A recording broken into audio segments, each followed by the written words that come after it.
और कृषि मंत्री जी ने तो ऐसा बता दिया था कि कोई समस्या है ही नहीं। आपने इस वर्ष तो एक भी तटबंध नहीं बनाया। बताइए, अगर बताया है तो बताओ। पूर्वांचल की किसी भी नहर में पानी नहीं चला। अगर कहीं पर भी समस्या है, माननीय अध्यक्ष जी प्रमुख सचिव कोऑपरेटिव के हैं, किसी का फोन नहीं उठाते। माननीय अधिष्ठाता महोदय, आपने बाढ़ और सूखा पर बोलने का अवसर दिया, इसके लिए मैं आपको धन्यवाद देता हूँ।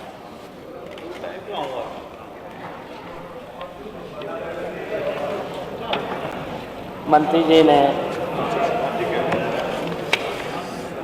सूखा और बाढ़ पर बोलने से पहले उन्होंने जिक्र किया था कि उत्तर प्रदेश में लगभग 74,900 वर्ग किलोमीटर नहरें हैं और इसमें ये भी कहा था कि 4,629 किलोमीटर मुख्य नहरें,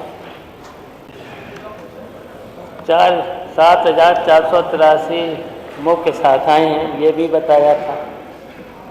23,627 रजवा हैं, 38,187 अल्पकाएं हैं।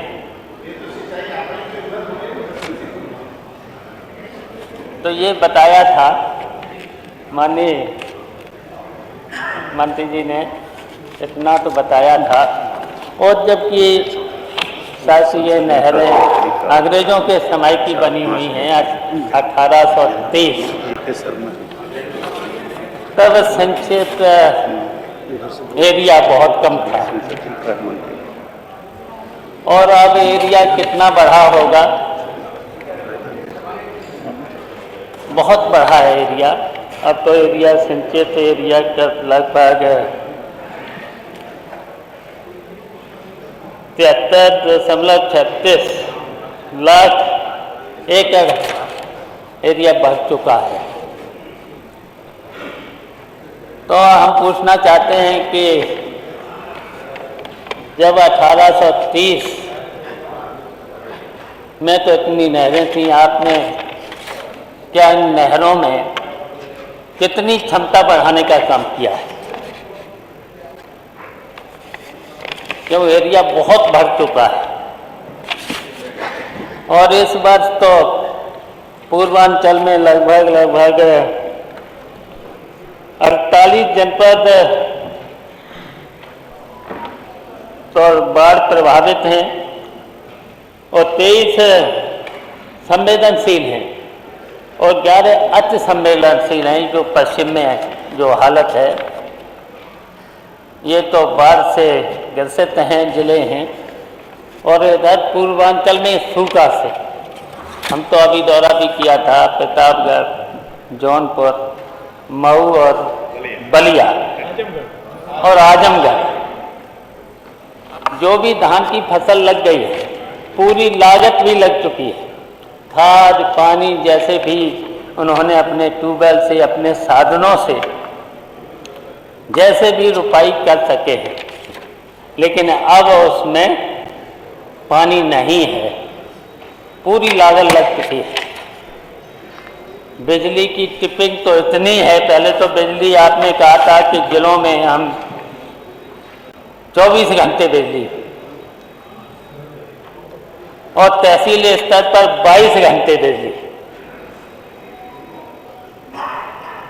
इतना तो आपने यहाँ पर डिक्लेयर किया था, हाउस में आपने बताया था। लेकिन आज अगर देखा जाए तो जिलों में 24 घंटे बिजली नहीं जा रही है। हमने तो कई जिलों में देखा, हमने आजमगढ़ में कोई पूछा था, मऊ में भी, आपके जिले में भी पूछा था। 8 घंटे 10 घंटे से ज़्यादा बिजली मऊ जिले में भी नहीं जा रही है, आजमगढ़ में भी नहीं जा रही, बलिया में भी नहीं जा रही। जौनपुर में भी नहीं जा रही और गाजीपुर में भी नहीं जा रही है, सहारनपुर में भी नहीं जा रही। अभी बता रहे थे 24 घंटे बिजली, 24 घंटे नहीं।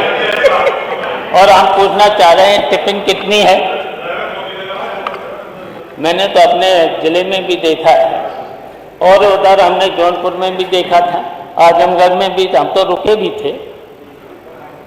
टिफिन 1 घंटे में कम से कम 10-12 और यहाँ तक कि 20 बार टिपिंग हुई है। बताइए, किसान अगर ट्यूबवेल, अपना निजी भी ट्यूबवेल चलाए तो 1 घंटे में अगर 10 बार टिपिंग हो जाएगी तो कितना पानी खेत में जाएगा, कैसे फसल बचेगी। तो ये तो हालत है। और कृषि मंत्री जी ने तो ऐसा बता दिया था कि कोई समस्या है ही नहीं। कोई समस्या नहीं, न बाढ़ की समस्या है, न सूखे की समस्या है। और हम जानते हैं कि कई नदियां हैं जिनमें बाढ़ आती है। गंगा में भी बाढ़ है, यमुना में भी बाढ़ है, राम गंगा में भी बाढ़ है, गोमती में है, कुआनों में है, जो नेपाल से नदियां आती है, कुआना में है, शारदा में है, करनाली में है, राप्ती में है। तो यहाँ पर इन नदियों से आपने मतलब कितना प्रबंध किया है, कितने तटबंध बनाए हैं। मुझे तो लग रहा है कि आपने इस वर्ष तो एक भी तटबंध नहीं बनाया। बताइए, अगर बताया है तो बताओ। और हम जानना चाहते हैं, आपने कहा कि पूरा पानी का प्रबंध। मैं पूछना चाहते हैं कि रोस्टर तो अब मंत्री जी समझ ही गए होंगे।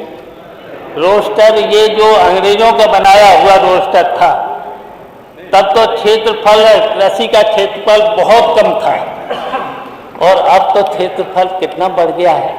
तो क्या आपने या आपके अधिकारियों ने उस अंग्रेजों के रोस्टर को क्या बदला है? नहीं बदला। अगर आपने रोस्टर बदल दिया होता तो नहरों में पानी चल के रह जाता। और नहरों में पानी, हम पूछना चाहते हैं अभी, क्या नहरों में पानी चल रहा है? हम पूर्वांचल के लोगों से पूछना चाह रहे हैं। मैंने तो स्वयं देखा है, पूर्वांचल की किसी भी नहर में पानी नहीं चल रहा है। और अगर आपने मेरी तरह से अगर साल में 2 बार अगर नहरों की सफाई करी होती तो ऐसे सूखा से बहुत राहत मिल गई होती। और आपने जो रोस्टर बदला होता, अंग्रेजों के ज़माने में तो एक ही बार सफाई होती थी। कौन से महीने में? अक्टूबर के महीने में। अक्टूबर के महीने में, अब अक्टूबर के महीने में सफाई नहीं हुई है। आपके समय में मैंने देखा, वैसे तो सितंबर के लास्ट में और अक्टूबर के महीने में नहरों की सफाई हो जानी चाहिए था। पिछले साल नहीं हुई और मैंने तो करा दी थी अप्रैल और मई के महीने में। हम जानते थे। और आप मई और जून में नहरों में पानी नहीं देते हैं।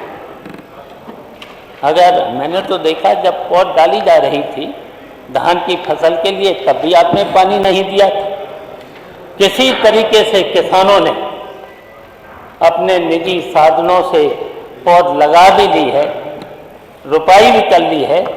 अब सूखा की वजह से बहुत ही दिक्कत है, परेशानियां हैं, पूरी फसल जा रही है।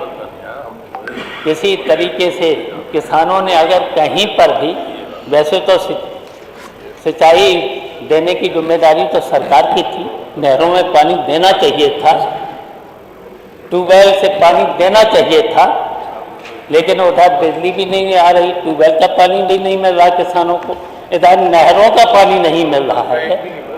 अगर किसान ने अपना कहीं से भी किसी साधन से, टिल्लू से या अपने पंप से कहीं से पानी लगा लिया है तो उस पर चेकिंग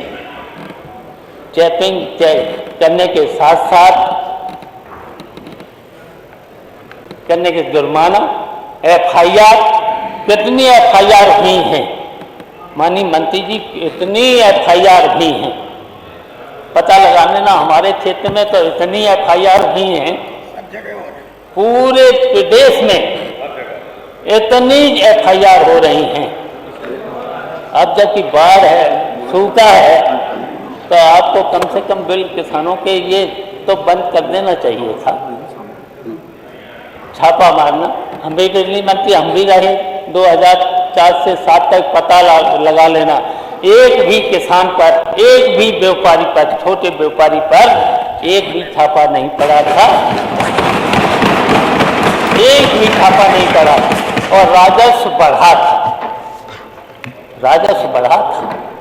लेकिन अब आपका छापे इतने पड़ रहे हैं, इतनी FIR हो रही है, तब भी आपका राजस्व नहीं बढ़ रहा, तब भी आप किसानों के टिपिंग होने के बावजूद भी, पानी नहीं देने के बावजूद भी फसल किसानों की पैदा नहीं हो पा रही है।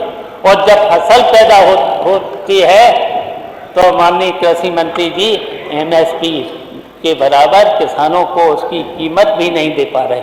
किसानों पर इसकी वजह से कर्जा बढ़ रहा है, सूखे की वजह से बढ़ रहा है, और अतिवृष्टि की वजह से उसकी फसल खत्म हो रही है, उसकी वजह से भी किसानों पर कर्जा बढ़ रहा है। तो आपको तो माफ भी करना चाहिए। बाढ़ग्रस्त जहां पर है, सहारनपुर में अतिवृष्टि है, शामली में, मथुरा से लेकर के पश्चिम के हर जिले में अतिवृष्टि है। जहां जहां से जलाशय हैं उनका पानी छोड़ दिया जा रहा है, उसकी वजह से पशुहानि भी हो रही है, जनहानि भी हो रही है, परेशानियां हैं, लोग तटबंधों पर रह रहे हैं, घर छोड़ रहे हैं। और जितने भी पश्चिम में तो मैंने देखा, सहारनपुर से लेकर के जितने पश्चिम के जिले हैं, जितने भी कच्चे मकान थे, सब के सब गिर गए, नष्ट हो गए। कहाँ पर अब कैसे रहे? गांव के लोग किस तरीके से अपना जीवन यापन कर रहे हैं, उस पर तो आपको बहुत संवेदनशील हो जाना चाहिए था। अभी तक आपदा राहत भी समय से नहीं पहुंची है। तो ये सब दिक्कतें हैं किसानों को, गांव के लोगों को दिक्कतें हैं, परेशानियां हैं। और परेशानियों के साथ साथ, और जबकि सत्ता पक्ष के तो जितने भी यहाँ पर माननीय सदस्य बोले हैं, सबने कहा तो कोई परेशानी नहीं है। तो जब परेशानी नहीं है, विपक्ष के लोगों के सामने दिक्कतें हैं, तो कम से कम संसदीय कार्य मंत्री इनको ही समय दे दो बोलने का, इनको ही समझेगा, तो कम से कम अपनी समस्याएं रख लें। तो माननीय अधिष्ठाता महोदय, जब सत्ता पक्ष के लोगों को तो कोई दिक्कत है नहीं, समय से इनको बिजली भी मिल जाती है, इनके यहाँ टिपिंग भी नहीं है, इनको 22 घंटे 24 घंटे बिजली मिल रही है, और जबकि सूखा भी नहीं है, बाढ़ भी नहीं है, और पूरा कृषि मंत्री जी ने तो बता दिया कि कोई सब इतनी सुविधाएं किसानों को दे दी हैं कि पूरे उत्तर प्रदेश में किसान को कोई परेशानी है ही नहीं। और जब खाद की DAP की खाद पिछले वर्ष कहीं पर भी नहीं मिली थी, कहीं पर भी नहीं मिली थी, पिछली बार नहीं मिली थी, मान लीजिए। और फिर नहीं, मैं बोल रहा हूं कि फिर नहीं आप दे पाएंगे DAP का, हम जानते हैं कि नहीं दे पाएंगे आप। लेकिन आपको सरकार के जो अधिकारी हैं, और यहाँ तक कि मैं अगर आपके जो कोऑपरेटिव के प्रमुख सचिव हैं, किसी का फोन नहीं उठाते हैं। अगर कहीं पर भी समस्या है, माननीय अध्यक्ष जी, प्रमुख सचिव कोऑपरेटिव के हैं, किसी का फोन नहीं उठाते। इन्हें उठाना पड़ेगा, कल बोल दिया उसके ऊपर मैंने, कल माननीय मुख्यमंत्री जी ने भी कह दिया, माननीय संसदीय कार्य मंत्री जी कह दिया। अब तो आप अगर किसी का बिल लेकर आएंगे, किसी ने टेलीफोन नहीं उठाया, मैंने तो सरकार उसका कई बार शिकायत करी है, आपने कभी बताया नहीं। वैसे नहीं, आप जैसे वरिष्ठ व्यक्ति का फोन ना उठाना अपने आप पे गलत है। उठाना ही चाहिए। सच्चाई पता नहीं सच्चाई में क्या होगा, प्रमुख सचिव उठाए, मंत्री जी तो उठा लेते हैं। जवाब देना ही पड़ेगा आपकी बात का जवाब देना उठा है। लेते हैं। माननीय संसदीय प्रमुख सचिव, माननीय अधिकांश प्रमुख सचिव काफी हो गया। 15 मिनट हो गए सर, बोले। दोस्तों, यूपी की धुआंधार राजनीतिक खबरों के लिए भारत एक सोच को सब्सक्राइब जरूर करिए और बगल वाली घंटी जरूर दबाइए, क्योंकि अगर आप एक बार नोटिफिकेशन बेल दबा देंगे तो आपको हमारे नए वीडियो की सूचना बिल्कुल मुफ्त में मिल जाएगी और आप जब चाहे जानकारी से भरा वीडियो अपनी मर्जी के मुताबिक देख पाएंगे। चलते हैं, जय भीम, जय भारत।